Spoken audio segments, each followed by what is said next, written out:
The Book of Luke continued.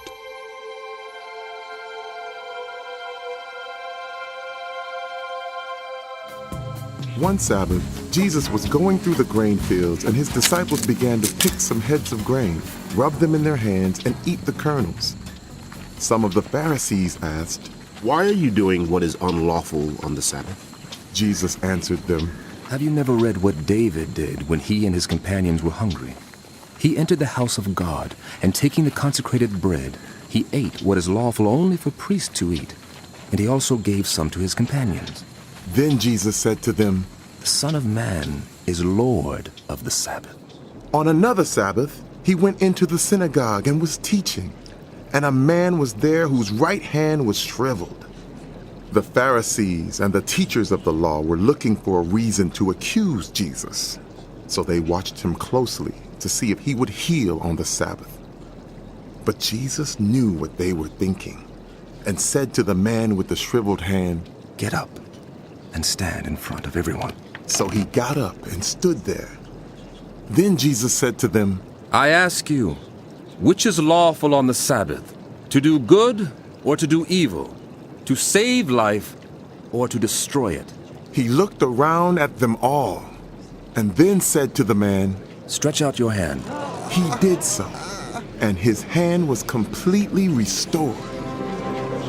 But the Pharisees and the teachers of the law were furious and began to discuss with one another what they might do to Jesus. One of those days, Jesus went out to a mountainside to pray and spent the night praying to God.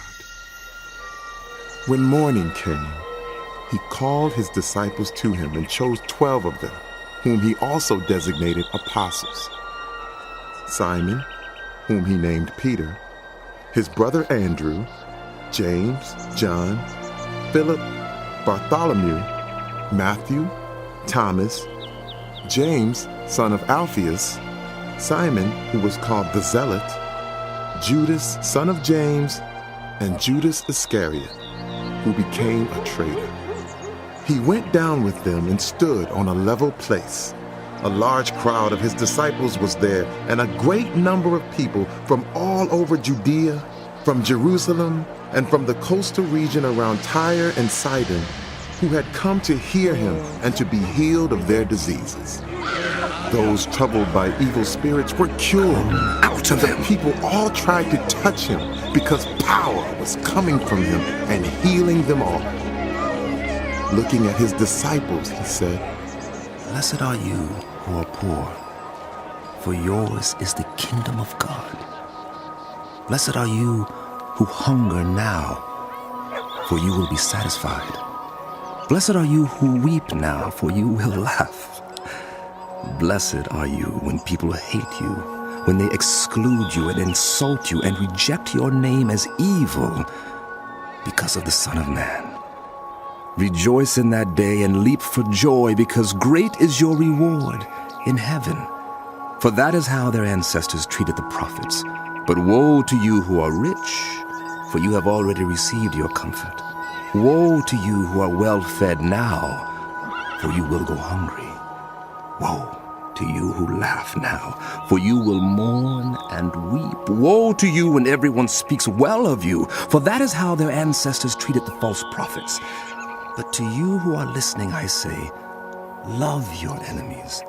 Do good to those who hate you. Bless those who curse you. Pray for those who mistreat you. If someone slaps you on one cheek, turn the other also. If someone takes your coat, do not withhold your shirt.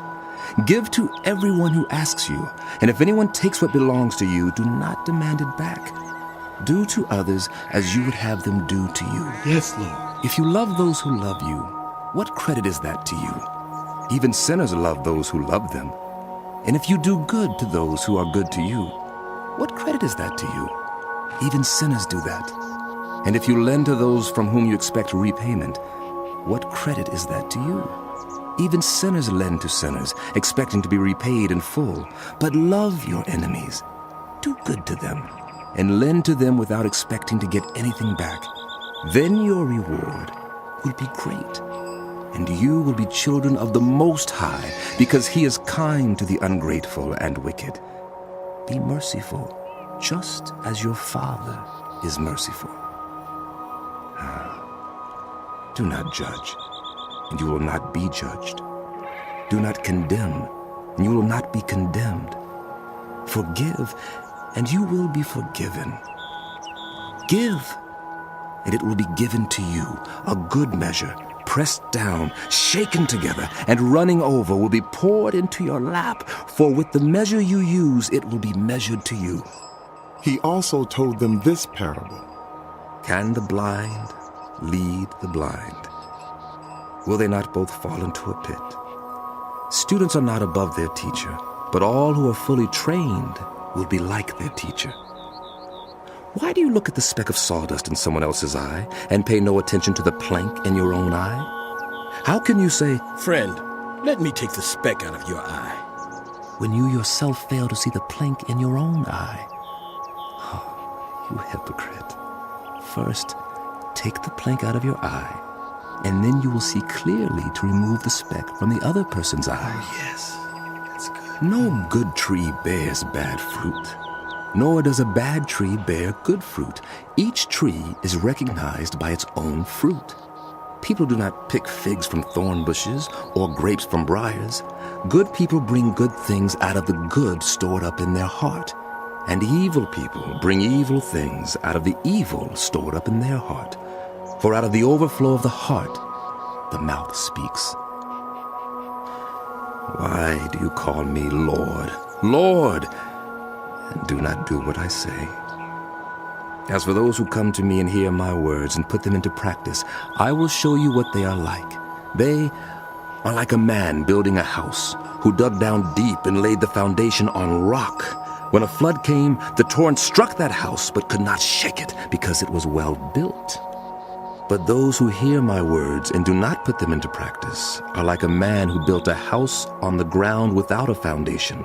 The moment the torrent struck that house, it collapsed, and its destruction was complete.